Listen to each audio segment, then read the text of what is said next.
2020 was a year of many lessons, hard learned and plenty of them, but here's a lesson to remember that was a little less discussed. Whenever you see a headline about how a car plowed through a crowd of protesters, there's almost always more to the story. A car plowed through a Los Angeles crowd protesting for Breonna Taylor, they said. What they didn't tell you is that the car gingerly tried to inch its way through the protesters before the protesters attacked, and so the car fled and was then chased down by Southern California Taliban in a pickup bed before these social justice jihadis tried to beat the driver. This is getting ugly really, really quick. Now you have protesters beating up that driver. In Sacramento, they said a police car flung a person onto the street. If you bother to watch the video, the police car had its sirens on and was trying to move through the crowd slowly until this idiot climbs on top of it and learns why he should have paid more attention in physics class. Every time, the drivers of these cars are portrayed as the aggressors, just inexplicably attacking protesters for no reason, when in fact, they had obvious reason. The protesters attacked them. And there's only one recent case otherwise that I can remember, but nobody even talks about. It was that time the African migrant sped down the Seattle interstate and launched a pair of non-binary Black Lives Matter protesters into a gender-fluid gymnastic doubles routine. We don't talk about that one because it checks all the necessary diversity boxes. But in fairness, I guess if anything should be intersectional, it would be horrific car crashes. And it was the same immediate reactionary presentation outside of Seattle over the weekend. As the Tacoma News-Tribune characterized it, Tacoma police car plows through crowd of pedestrians at downtown street race. This headline in reaction to on-scene video, which, if clipped properly, does look a lot like a cop testing out his gas pedal and his suspension on a few protester speed bump bodies. Susan says I can't show you the unedited footage, but this narration will give you an idea, and the video is linked in the description if you'd like to see for yourself. Oh my God! Holy fuck! Oh my God! As the paper reports, the video footage is clear and hard to watch. A Tacoma police patrol car running into and through a group of pedestrians. Yeah, but clear footage can still lack context. There was clear footage of the Covington kids harassing Nathan Phillips. There was clear footage of the Bubba Wallace NASCAR noose. There's clear footage of a lot of things before more information comes out to explain. So what exactly happened? Well, it started with street racing and other car stunts. 100 people were blocking a street to watch cars do donuts. As this police officer approached, he had his sirens on to try to disperse the crowd.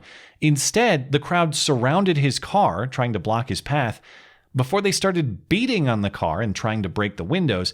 This according to a police source speaking with local radio. But you don't have to take police word for it. As is often the case, eventually more video comes out. With a much clearer angle from one of the protesters, we can see the police car approaching sirens on as described.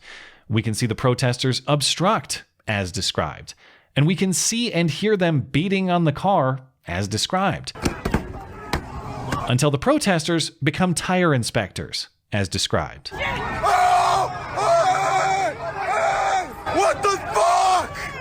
What the fuck? Yeah, what the fuck?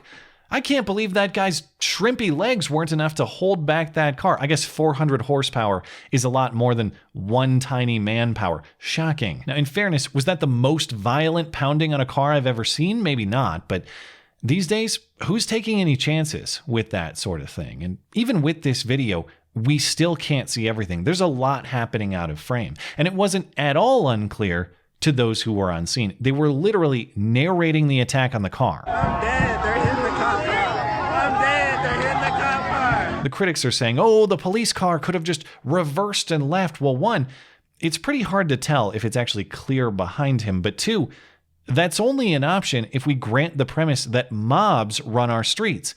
They don't. I don't get to set up a blockade on the street and obstruct your lawful business or anyone else's. And if I do, you don't have an obligation to obey me. If the police officer has an option to step aside, then so does the mob.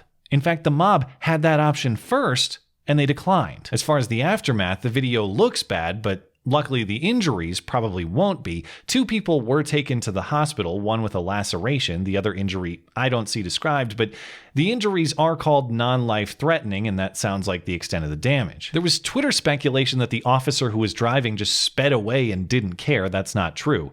The officer stopped shortly after and immediately called the incident in. That officer is now on leave while investigation is conducted. His name is Khan Fan, a 30-year veteran of the force. I don't see a mugshot, but draw your own conclusions on whether he sounds like a bloodthirsty Klansman. No time for any facts, though, because a proper riot happens well before any factual obstruction ever has a chance. And so Sunday, the very next night, the crew got right to work. Hundreds turned out to protest and go on a property destruction parade, armed with creative options like this stop sign and proven classics like the skateboard. At this point, we need a Kyle Rittenhouse bat signal for this sort of thing, but he was nowhere to be found, and so the mob had its way with the streets of Tacoma. They went foraging the trash cans for blockade material and fuel for their ceremonial dumpster fires.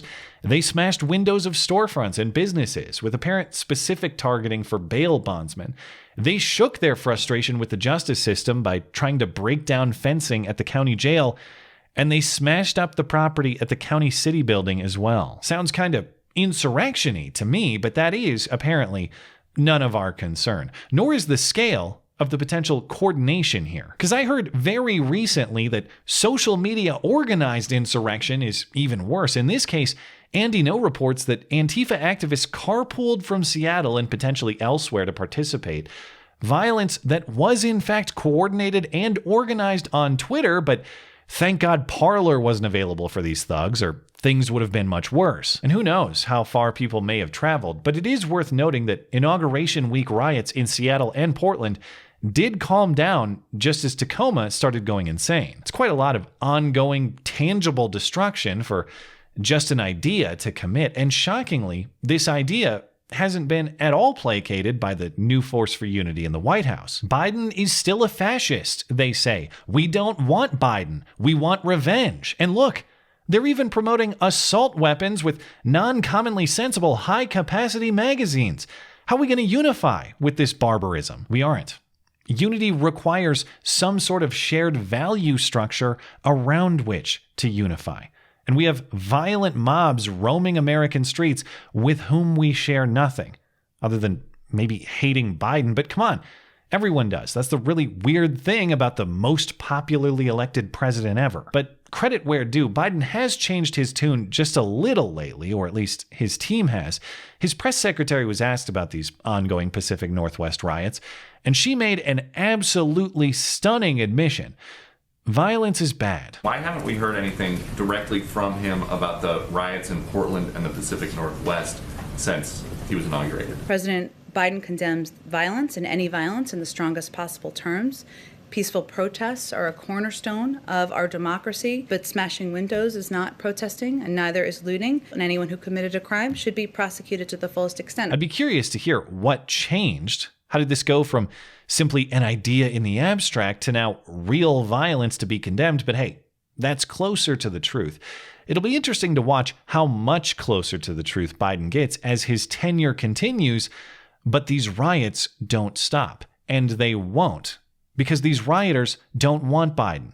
They don't want unity. They want revenge. And as they get closer to getting it, I can't wait to watch who plays what role. Will it be insurrection, or will it be the language of the unheard? Will the police trying to stop them be stormtroopers, as Nancy called them, or will they be Jedi this time? Will Joe choose applesauce or pudding for his afternoon snack, while whoever actually makes decisions strategizes for how to quell the uprising? As the future is looking a little bleaker, I'm learning to find enjoyment by watching this stuff as a movie like that, and it's just as well. It's the next best thing if you can't go watch a movie in a theater anyway. And it's much more affordable to laugh at this bad acting for free. Thanks as always for listening and for supporting this channel. Always appreciate that thoughtful discussion down below, and especially over on Minds, that is at ML Christiansen. You're always welcome to coming out and chat in my live streams. Those are linked down in the description. Looking forward to it. Goodbye.